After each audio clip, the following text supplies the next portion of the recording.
So, tell me something terrible.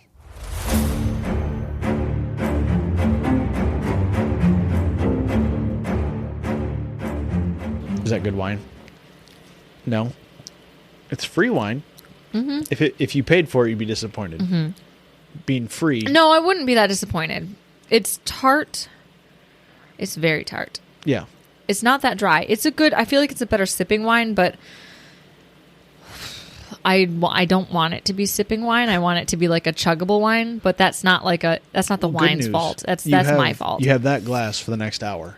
So appreciate the sippiness of it. I'm not in the mental state to be able to get drunk. I think I'm just here drinking just for the state of just for the. It's just a prop. Drinking it. Yeah. No. Be like, we're not doing this visually, but this wine is merely visual at this point. It's just part of the ritual of recording a podcast at this point. Yeah, because I am 2.5 glasses in, and I could probably drive and be fine. I'm not. We're actually driving right now. Yes. We're doing this in a car. The sound you hear is in our furnace. That's the traffic passing by. Totally. All right. So is that going to be our hard intro? Sure. Cool. Okay. You have to do a thing. Oh, hi. I'm Tiffany. Hi. I'm Scott. And you're listening to Tell Me Something Terrible. Yeah, you are. She delayed there because she was burping off to the side. Yes, she was. You didn't see it. I saw it. I'll rat you out. Still married. You need to find some energy over there, lady, because you're making me tired. Look, I'm working on it. Are you? Is that caffeinated wine you have there? Yep. I can spray some Mio in there. No, yeah, thanks. It's gonna have caffeine. It's gonna taste horrible. No. You want some passion fruit cranberry wine or whatever, cherry wine? No. No. Okay. That's all I can offer. I do a berry blast. Berry blast? Oh, that might pair with it. I don't think so. It tastes like blue Gatorade poured through a shoe. Absolutely. So. You really sold it. Did I? Yeah. You said blue Gatorade poured through a shoe. Please put that in my wine. The less artificial flavors and artificial shit I eat and drink, the more when I drink or eat them, I'm like, this tastes like a chemical.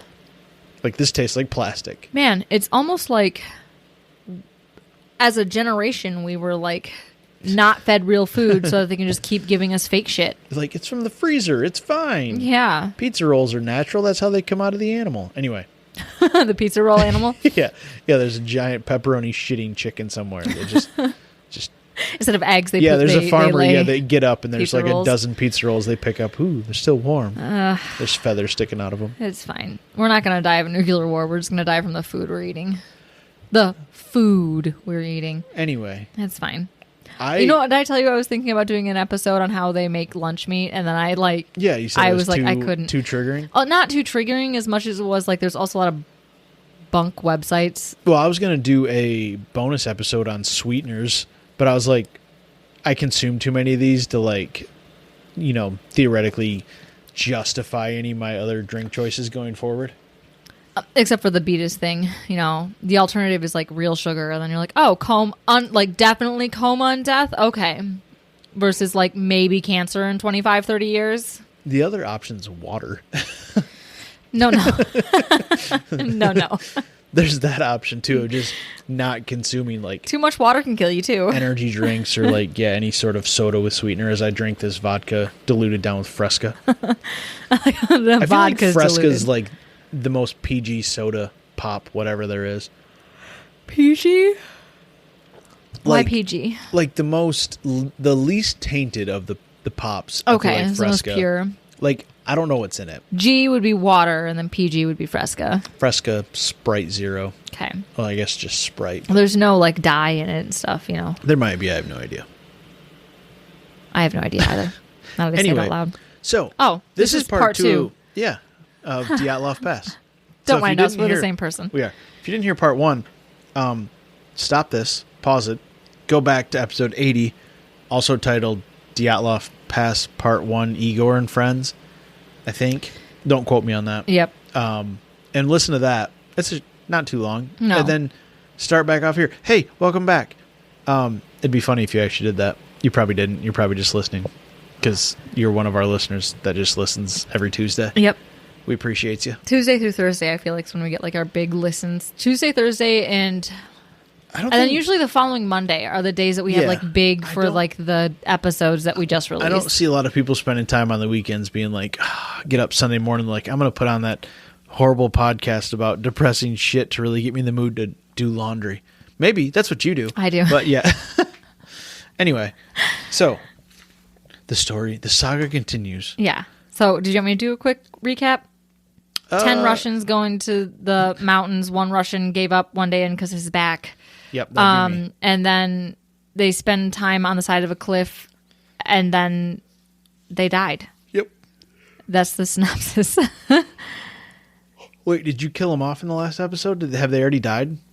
I'm pretty sure I've mentioned multiple times that they've died. Okay, well, if you don't know the Dyatlov Pass, yes, they're all going to die by mysterious circumstances. Yep. That's the word I'm looking for. Yep. So anyway, that was the first one was just introduction to the people, the cast of characters here. I suppose I'm sure I've mentioned that they died throughout it. If not, spoiler. If we're talking about it, it's not because they all lived. Yeah, started a musical troupe and toured the country singing Russian hits. Maybe. There probably is Russian hits, right? Stop turning your mic on. Yeah, It's already what's the one, the 99 Red Balloons? Is that Russian? What? I have no idea. Oh, it's about bombs. Oh, fun. Probably is Russian. Anyway, also, we started this subject before all the nonsense happened. Yeah, let's address that really quick before we get started. Yeah, this was not, we weren't trying to be clickbaity or anything. Not at all. Yeah, this Not was at all. planned out months ago. And that red flags Russian war joke, right? aged about as well as a bottle of cheap wine. Yes. It was like, I'm going to make that joke, and then 2 days later, yes, World War III started. And in my defense, that joke is from a meme that goes around with... Not anymore. Everything's being suppressed. And right now, Right? as we Who speak, is the other- Facebook is currently Who is the down. Russian guy before Putin? Stalin? No, they have presidents beforehand. Okay. They had multiple different presidents. Anyway. Stalin was a dictator, and then before that, they had maybe a couple other presidents, and that's then they an have the czars. I'm not fucking kidding. Putin has the czarist crest. Do you know who the last czars were? No. The Romanovs. Okay. Anastasia, Uh-huh. Rasputin. Okay. They're the last czars. He has their fucking crest Okay. on his doors at his house. This motherfucker is not a president. He is a modern day czar charading as a president. And I'm not, that's all I'm going to say. Okay. Okay. Do you want to go back Besides to that, Dyatlov? this is also really depressing, and we feel like obviously our hearts go out for the Ukrainian people. Yeah. And possibly the world, depending on where this goes. Correct. So that was, this was not done intentionally. No. It just is a bad Timing. timing, but we're not the only ones. There's 3 or 4 podcasts that I listen to that have all also very recently in the last week did Russian based topics, and then shit happened, and you're like, oh no. yeah. So this is obviously in the past. Hey, so maybe when all this is over, we'll actually really know what happened. Maybe. Oh, if Because there's shit that's still, there's still stuff that's Yeah. classified. All right. Take us back to mountainous, snowy 1959? Russia. Yeah. So A simpler time. So where we left off at was that February 12th came and went, which was the day that they were supposed to come home. And then by February 21st, families, parents and stuff of all of these 20-something-year-olds started to get worried. They petitioned the school. Search team went out, 46 in total. I think and eventually there wound up to be 120 people total. Was there? Yeah. I don't remember you mentioning And that. then, no, I didn't. Okay. The school sent out groups, and then eventually the Communist Party got involved, and they sent out planes and helicopters to try to rescue these people. Try to get there first and smush it. Sorry. We'll get to conspiracy theories in the next episode. Okay. So finally arriving on the site, they all arrived on the site on February 26th. So the search and rescuers were still hopeful that they would find the group alive. Some were even toasting to the good health of the group on their first night hunkering down at the campsite area. Okay. Because they'd found the tent, still hadn't found bodies. They also had to construct their own tents to stay there to search the area. So they don't become more bodies. Yes. Yeah. Unfortunately, the next day, bodies of Yuri Doroshenko and Yuri Krivonishenko, Igor Dyatlov, and Zenata oh my gosh, I should have re-listened to their names. No, I was so confident last week. And then Zenata Kalamagorova, they were found on February 27th. So the Yuris were found first. They were under cedar trees at the edge of the valley because they were camping up the slope. The searchers noticed something dark under the trees. It was the remains of a campfire where the searchers then found the Yuris in nothing but their underwear and a good 3 meters from the campfire. So they weren't found directly next to it. They were like so this 9, was not 10 feet the away. main campfire, like by the tents. This is they got to the cedar They trees never- in their underwear and then made a fire. And then it made a fire. And there was never any. The stove inside of their tent was never fully lit. assembled. Yeah. And one of the theories is because they had so many nights that they were supposed to spend cold. And so they just assumed they were doing that night. They were like, rule. yeah, they got the cold, they got this. They're like, whatever, this is a good night to kind of check off some boxes on their list. This is a good night to almost die. Yeah. Yeah. Or, Do you have to be butt ass naked for that to count? Why are look, we'll get to it. Okay. We'll get to it. So, the one Yuri, the Krivenishenko, I'm going to fuck it up anyway. Yuri K, he still had one sock on. It's a gang sign. Yep. And the rest of his socks were burnt next to the fire. And then the backs of his hands had been torn open with blood between his fingers, and the skin of his left shin had been torn and bloody. And then he had burnt one of his hands. It was a 3rd-degree burn. And then Doroshenko did have on his woolen socks while he was just in his skivvies. His ears, lips, and nose were covered in blood, and 2 of his fingers were bloody. One of them, I can't remember which one. I didn't write this down. One of them, his knuckles were so bloody that it looked like he'd bitten into it and like pulled off his skin. But that could be just from animals eating, like... No, they know 100%. He bit his knuckles so bad he made his knuckle bloody. That's not animal. That he bit his hand. Or he punched someone in the mouth that hard. Look. Might not be his teeth. Yeah. That's a good point. So initially it was hard to identify the pair because of their frozen state and like the little bit of snow that kind of accumulated on top of them. But they deduced that it was them because the Yuris were the biggest of the group and these were the biggest bodies they'd found. Okay. So branches were cut and broken about 5 meters up the cedar tree that the pair was under. And there was also around 20 or so saplings that had been cut down in the area, even though wet wood didn't make for good firewood. Okay, they just like panic fire. We'll get to it. So the rescue teams only found a couple of the cut branches left. They did find ones in the wood, branches, burnt the more drier branches, like the lower dead branches of the cedar trees in the fire. And they're... I already said that. It was estimated that they were able to keep the fire going for approximately 1.5 hours based on the size of the wood that was burnt.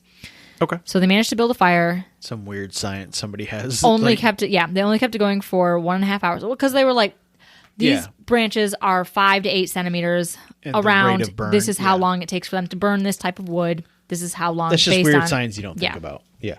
That somebody has to sit there with a stopwatch and watch things burn. Yes. And measure it over and over again. Yeah. Yep. So around the fire, the search teams found more shreds of torn and burnt clothing, but they couldn't find the rest of the clothes to match them, in the area or on members of the group, nor were they able to find the knife that was used to cut the branches and saplings. Okay. Okay. Next, Igor and Dyatlov and Zuneda. Oh, shoot, I feel so bad. Just an 8 is fine. Yeah. Zuneda. They were found that same day. So the Yuris were found first, and then Igor and Zuneda. Igor Dyatlov was found 300 meters from the tent, hugging a tree branch. So he was the farthest up the slope, back toward the tent. Okay. He was hugging a tree branch.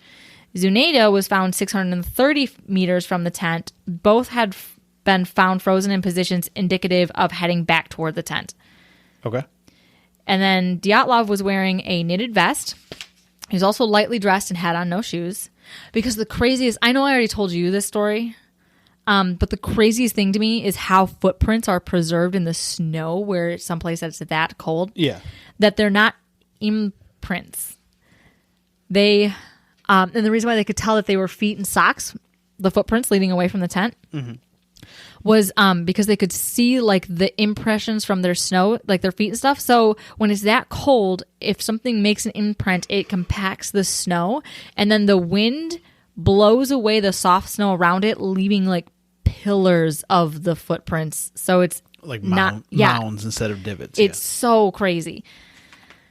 So Zenyatta was the best dressed out of these 4, but she was still missing her shoes. And then these 4 bodies were transported back to Ivdel, which is like the closest city, which is still days away, for autopsies. So it was concluded that all 4 died from hypothermia, even though there was evidence of pulmonary edema and pulmonary contusions as a result of blunt force trauma to Yuri Doroshenko, and then Yuri K had bitten off the back of his own knuckles. Yeah, where the Yeti got him. That's enough. We'll get to that too. Okay, good. In the next episode. And then they also concluded that his burn on his hand was sustained while he was still conscious. Well, he tried to pick up a fire log and fight off the Yeti, yeah. Clearly. As you do. You're like, look at this hairy beast, I'm going to set him on fire. Let me pick up this log that's on fire. Or the alien. We Whatever. don't know. Yeah. There were all those lights. I don't know if aliens have teeth. They might. They do have probes, that's for damn sure. Potentially.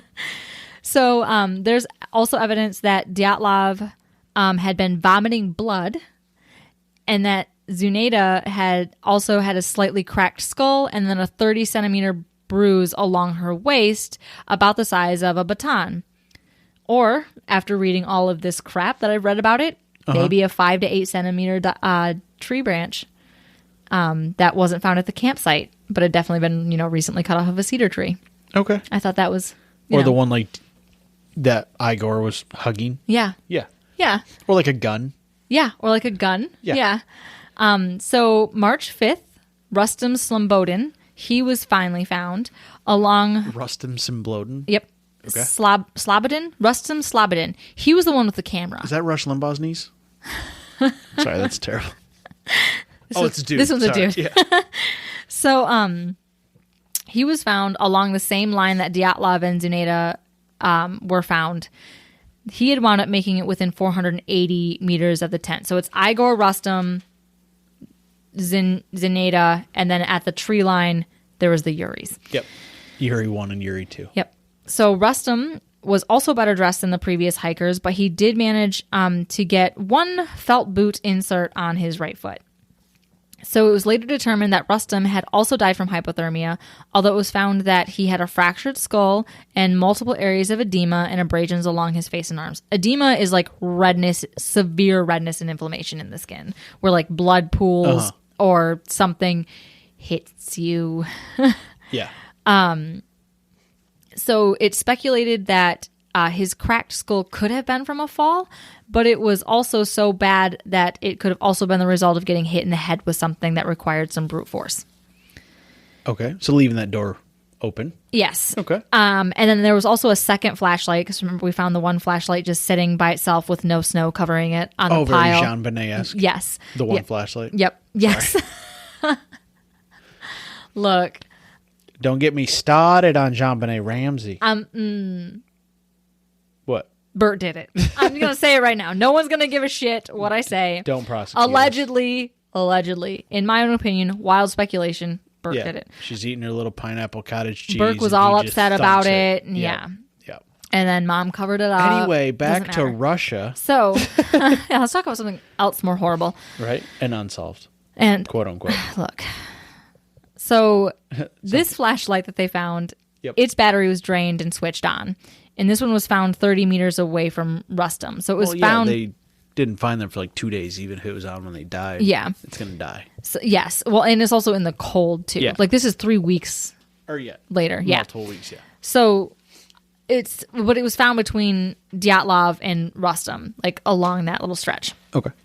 Who knows who had it when it got dropped. Monkey in the middle style. Yep. Yep. Yeah. Watch out. Flashlights can bust your face open. Right. Maybe that's what it was.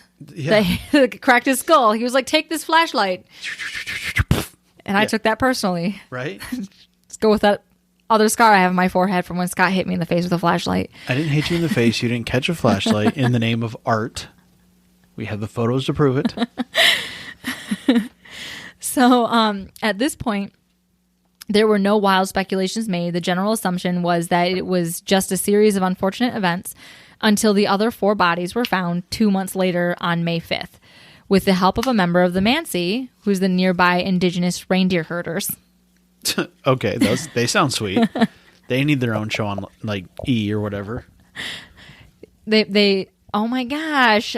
What? They make an appearance on Frozen. Sorry. They make an appearance on Frozen 2. Oh, the ice. No, those guys are ice getters, right? No. The tribe that was trapped inside of that bubble, that enchanted bubble. Yeah. Yes, Yeah. they were 100% reindeer herders. Yep, same people. Yep. So this guy was out with his doggo. So the snow searching for them, like that was he was specifically headed out to He look just for wasn't them. taking a walk through Dyatlov Pass. With his dog. La-di-da-di-da. Just out here getting a good jog in. So the snow had started to melt a little, and the pair noticed what looked like a trail of cut branches. By the pair, do you mean him and his dog? Yes, him and his dog. Good. I'm glad you refer to them as a pair. Yep. So him and his dog noticed that what looked like a trail of cut branches leading toward the Lazva River, which is the river that runs down the pass. Okay.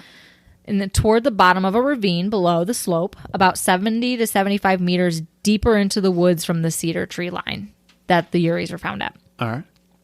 So this is where he found some sort of den that was built with the other half of the group. So they laid down branches from the cedar trees so that they didn't have to lay on the snow. Okay. So they weren't super rushed. But none of them were found on it.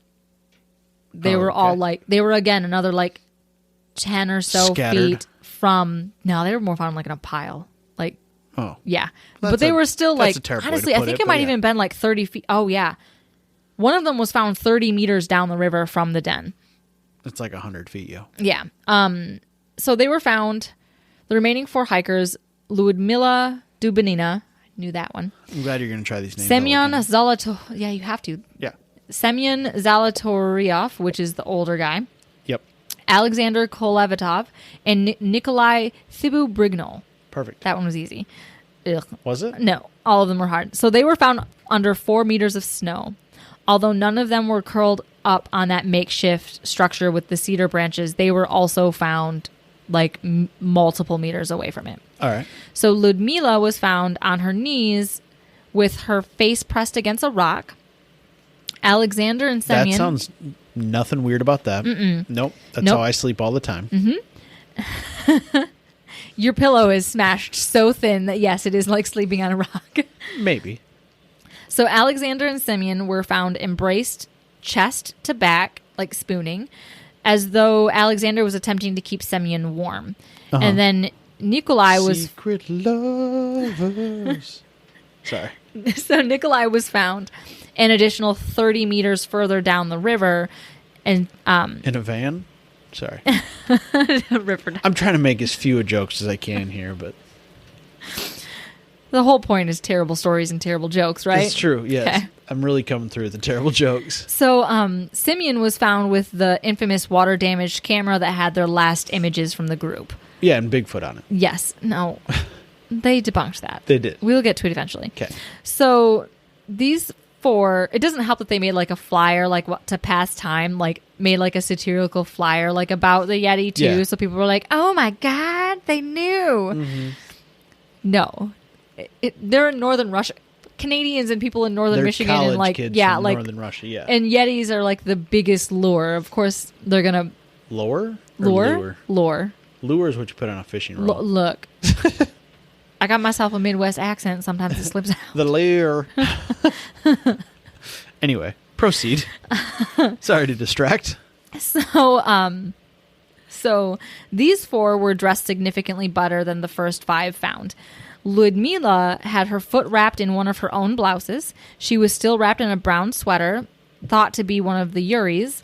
It was also one of the radioactive pieces of clothing found because it's just... Naturally. This story just keeps getting weirder. You're like, Yep. what? There's radioactive clothing? Yes, 3 pieces were found with radioactive... High. Do we know what Radio- isotope? No. We'll get to it eventually. Why... Which isotope? No. Oh. The explanation as to why there's I'm radioactive gonna see if I can clothes. figure out what isotope. Okay, you think on that. Anyway, was it plutonium? That'll tie back to 134? that'll tie back to the Patreon episode that just released yesterday. Oh yeah. For all you listening to this on a Tuesday. Hashtag shameless plugging. Hashtag shameless plugging. So, Semyon was found wearing Ludmila's hat. Scandalous. Yep. A fur coat, a pair of soft boots with no soles, and he was also nearly clothed. Alexander was wearing one of the Yuri's jumpsuits. Okay. And also had clothing that tested positive for radiation. Nikolai was the best dressed with wool gloves and a pair of felt boots on his feet, one of the Yuri's watches, and possibly one of the Yuri's sweaters. He also had... Why is everybody stealing all the Yuri shit? Because they're huge? Because they're naked and dead already. Okay. They weren't naked and dead when they stole all their stuff. Or were they? Dun, dun, dun. So, he also Just had... everybody's like, oh, let's take the giant person's hoodie. Yeah. It's like how you steal my clothes, because compared to you, I'm giant. Also, they were probably like, shit, we don't have any clothes, so we're just going to steal all these people's clothes because they're frozen and dead already. Yeah. Well, that's a dick move. So, he... Nikolai also had on Ludmila's coat and one of her hats and a pair of her gloves that was crumpled into his pocket. Okay. So all of this obviously naturally leads you to the conclusion that clearly people died in an order, and then once they died, the best dress took the clothes, yeah, right? They pirated the dead people's clothes. It makes sense. They're not using it anymore. I don't know if that makes sense, but okay. If you I were in a understand. survival mode and I somebody know. died, you're going to steal their clothes if you have nothing. Yeah, I guess... Just to give yourself a fighting chance, I guess right? every time I've heard about this story, I assume they all died within a relatively short period of time of each other. They have. They did. Okay. Okay. This was the conclusion I was being drawn into when I was like, of course they have the most clothes. They plucked it off the people that died early, right? Yeah. The people that were the best dressed had the most extensive damage done to their bodies. Okay. So Nikolai had the most extensive damage. He had 12 broken ribs and was described in one source as having a caved-in skull with enough brain damage to speculate whether or not he was even able to move on his own or talk, and most likely wasn't even conscious after he had gotten the concussion from the giant. His brain was his skull was so cracked there was nothing there. It wasn't like a fracture, it was split. Yeah, so if you believe the quote-unquote avalanche theory, then he must have got smoked by a giant rock during the avalanche. How the fuck is there an avalanche when there's only 3 inches of fucking snow on the tent? Hardly a pitch? Yeah, I don't know. I mean, I'll cover the avalanche theory at some point. I don't know if I mention it here.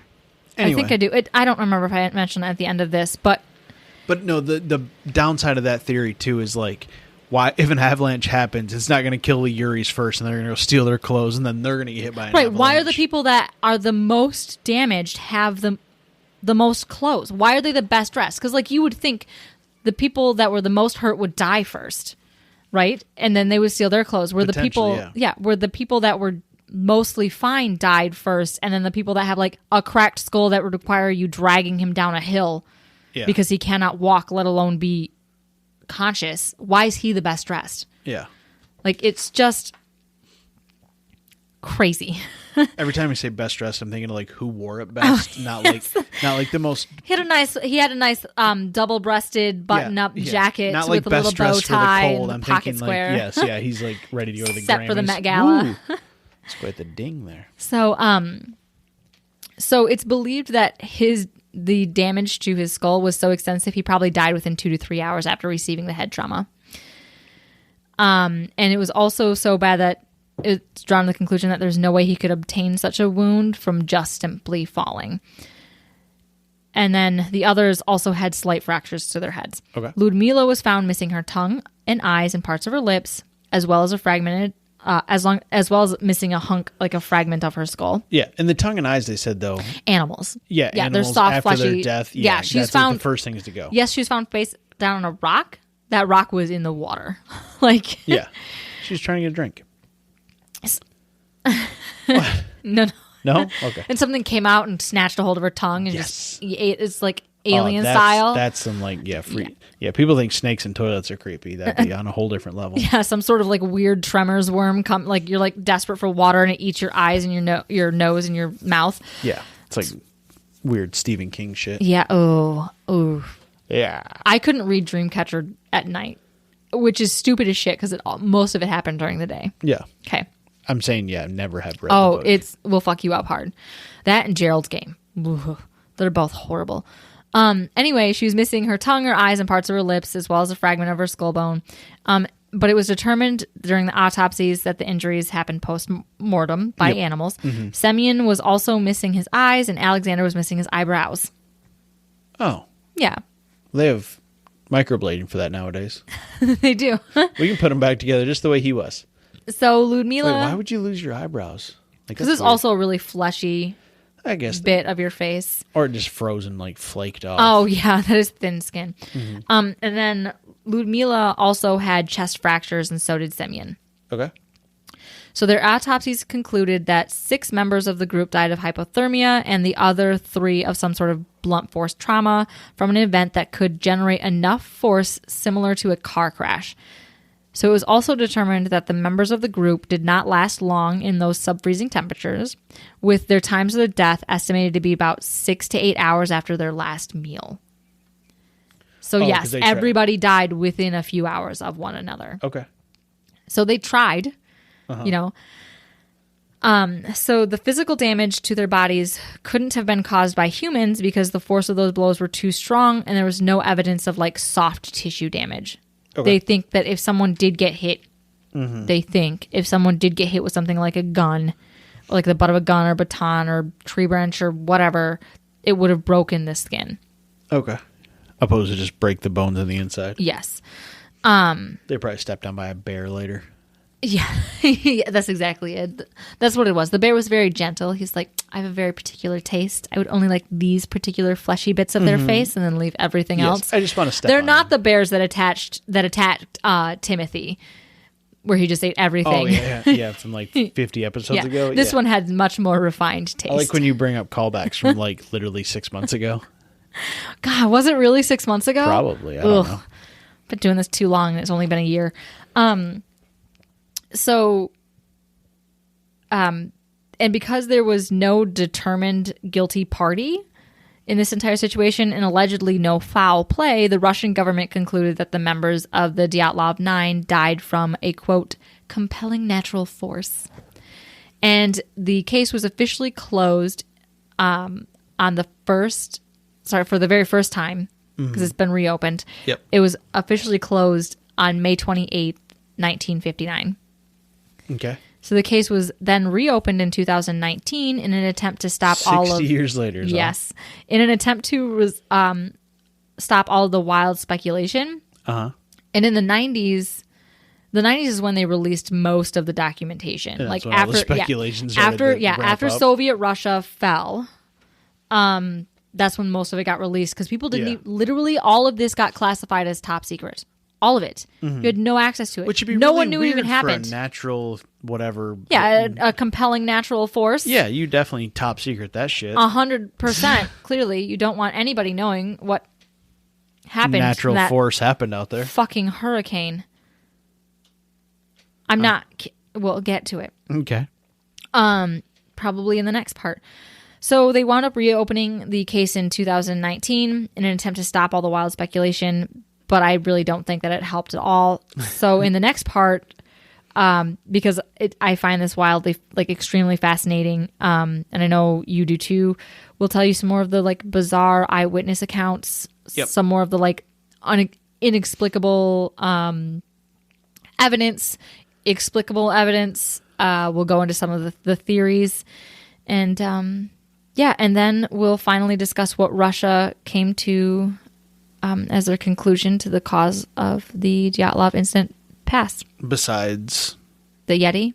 No, I meant the weird phenomenon. Oh, the compelling natural force? Yeah. Yeah, they reopened the case, but they were only going to allow... like a crack. Yeah, they reopened the case under the circumstance that only one of 3 conclusions were allowed to be drawn.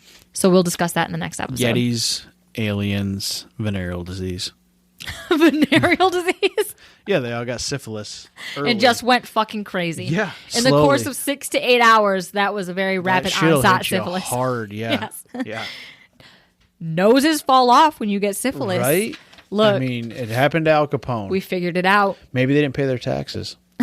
Sorry. That's exactly it. It's an Al Capone joke. This is all a cover up for tax evasion. Yeah. Here you get thrown in Alcatraz. There you get snuffed out in the snow.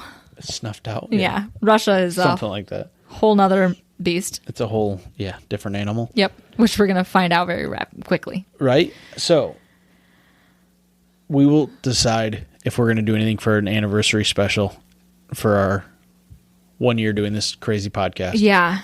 I'm still insanely busy, guys. No, I understand. Trust me, I know you are. I'm projected so far currently at a 5% growth from a business, which is a lot. Yeah. What day did I say was our anniversary of this? August 26th. No. I know. I'm aware of our anniversary. I meant the pods. March 9th. March 9th. That's a Wednesday. It's next Wednesday. Oh, shit. Well, our 1 year anniversary is going to be talking about conspiracy theories, guys. Well, no. That's going to come out next Tuesday. Okay. So that'll put a nice bow on all this Russian mountain fun. And hope that we don't get black bagged. Right, If we did, Beth and Lude, if you're listening, you're the ones that are going to take care of our child. Right. No, I think Dyatlov Pass is still very much fair game. So we have to decide. Is it? We don't know. What happens if they were doing missile testing? And now it's all linked back to what's going on here. Oh, my God. No. So we're going to come up with a plan. We're going to die. And that Wednesday night, probably whenever we get our kid to bed, maybe we'll do a live, probably on Twitch, maybe on Facebook. We'll see. If it's back up and running by then. Well, that, and if we'll see if I can make it work. Fun fact. Fun facts. Twitch had as many viewers as Netflix over the summer. Did it? Yeah. Cool. Fuck off. No, I thought that was really cool. I hate you so much. I love fun facts. No, you don't. You and I have two very different definitions of fun facts. I just thought from a marketing standpoint that was fascinating. I was like, wow, independent streamers have just as much views as Netflix. Yeah. Well, you had never really used Twitch, and most people don't because they think it's just for video games. But there's a lot of other, like, we watch music, like live music essentially on Twitch all the time. Independent, truly independent artists. Yeah. Well, and they had to create a whole new category with, like, is it Grammys? Is Grammys the music? What's the music? Awards. The really big music awards. Yeah, that's is the Grammys. Yeah. Look at me go. I know pop culture. Yeah. Yeah, they created a whole new category like within the last few years specifically for like YouTube independent musicians. Oh, that's fun. Some black rapper won it a few years ago, won the very first category. Okay. I don't remember his name. I don't either, obviously. Anyway, so yeah, we'll figure out what we're going to do for that, and then we may actually publicize that more than 24 hours before it happens. Yes. We'll see. So hopefully we'll get that organized by this Wednesday and then have a plan for next Wednesday. Okay. I'm putting that out there so that we hold ourselves accountable to it because otherwise... That's 48 hours from now. I know, right? I haven't even done marketing for the actual like business. Buckle up, Nancy. Anyway. Which my anniversary also happened. Wow, March is a big month for us. Oh my God. Yeah. It's like the biggest month. Except like for like our children. Children. We have one. Yes. Our own. Is there something you need to confess to? No, like our anniversary or our child's birthday or like our birthdays. But yeah, other than that, definitely podcast your business. Like solid 5, 6 in the batting order. I hate you. Anyway, thanks for listening. I hope you enjoyed this. If you've made it this far, congrats. Don't get blown up. And keep listening. Don't do your own research. Come in the next one completely blind. Yeah. Or do your own research and judge our theories. That's fine too. Most of our theories, do your own research and then like comment under shit. Yeah. Chime in. Message us. Do something. Don't message us directly. No, I'm just kidding. No, message us through Feel free. If you tweeted us, I will see them. Those notifications come straight to my phone. Anyway. Look at you go. Right? The Twitter. You good? Have we shamelessly plugged enough? I think so. Okay. New Patreon episode. Go get it. Go get it. It's pretty fun. I'm going to finish this glass of wine and go to bed. Me too. I'm exhausted. I'm going to finish your glass of wine for you and go to bed. No, get off my wine. I'm trying to be a team player. Anyway, thanks for listening. Okay, thank you. Goodbye. Bye.